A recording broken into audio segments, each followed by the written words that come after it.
La Ronceraie, c'est une maison qui avait été acquise par mes parents en 1973. Et donc depuis, il y a eu de nombreux travaux qui ont été réalisés. Donc ça fait 46 ans qu'il y a eu des travaux dans cette maison. Et maintenant, elle a été transformée en résidence d'artistes, donc de spectacles vivants, pour accueillir des comédiens, des musiciens, des danseurs, des marionnettistes, des clowns. Mais c'est aussi un lieu qui peut se transformer en exposition. Voilà, pour accueillir des peintres, des sculpteurs, des photographes. Donc c'est une maison qui reprend un peu sa fonction d'ancien relais des postes et diligences. En effet, avant, les voyageurs s'arrêtaient, mangeaient un morceau et repartaient. Et bien là, c'est un petit peu le même principe, mais avec des artistes. Et donc, les artistes viennent pendant une période d'une semaine, 15 jours, un mois. Et à la fin de cette période, soit il y a une restitution du travail en cours, soit c'est vraiment une représentation voilà, du spectacle. Le lieu donc, a été ouvert en 2018, alors de manière, je dirais, officieuse. C'était un peu pour tester le concept et voir comment ça se passait avec les artistes, avec le public. Et là, cette année, 2019, c'est vraiment la première année officielle où il y a eu un concert, un bal, des représentations théâtrales, des expositions de photographie, de peinture, également un spectacle de marionnettes et de masques. Donc il s'y passe beaucoup de choses et puis je suis ravie parce que cette première année, je suis également soutenue et aidée par le département de la Lozère.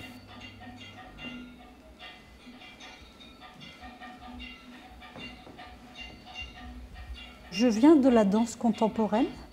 J'ai eu une longue trajectoire à travers différentes formes de danse, dont le Kathakali, qui est un théâtre dansé venu de l'Inde du Sud et que j'ai étudié pendant un certain nombre d'années parce que j'ai vécu en Inde pendant 25 ans. Ça m'a permis d'entrer dans l'Inde par la fenêtre de cet art et de rencontrer le théâtre sans sortir de la danse, dans la mesure où dans ce théâtre dansé, tout s'exprime à travers le mouvement. Le sang ferait une couche plus épaisse qu'elle-même.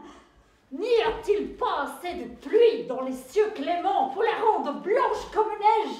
Le chemin vers les marionnettes, c'est une extension à partir de ce Kathakali, puisque le Kathakali lui-même est un art d'acteur.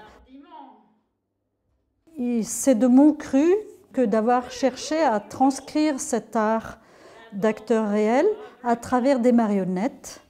Les acteurs de Kathakali, de par la stylisation extrême et la codification de leurs mouvements, avaient d'une certaine façon se transformé en marionnettes, mais dans le bon sens du terme, non pas du tout comme des automates, mais dans une façon stylisée. De nous retenir avant la chute. La fabrication des marionnettes, c'est un assez long processus. C'est surtout au niveau de la définition du visage que c'est difficile de trouver comment synthétiser les expressions d'un personnage qui vont être fixes pour toute la durée d'une pièce. Donc il faut que l'expression soit ambivalente. Il ne faut pas qu'elle soit accentuée dans un seul sens. Sinon, elle ne peut pas jouer dans toutes les situations. Je vous ai fait faire un personnage qui n'avait rien à faire. Je n'ai rien pu faire.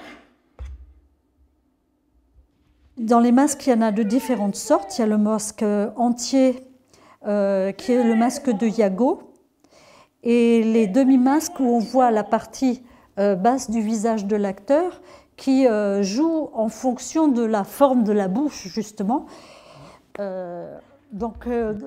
Dans certaines marionnettes, on va parler comme ça, dans d'autres, on va parler comme ça. Vous n'allez pas pouvoir vous en rendre compte, mais moi, j'ai intérêt à savoir ce que je veux faire avec ma bouche pour que ça marche avec le masque que j'ai choisi. C'est-à-dire, en fait, ne pensez à rien. Oh, alors moi, je lui avais donné ma parole de... que je n'ai rien.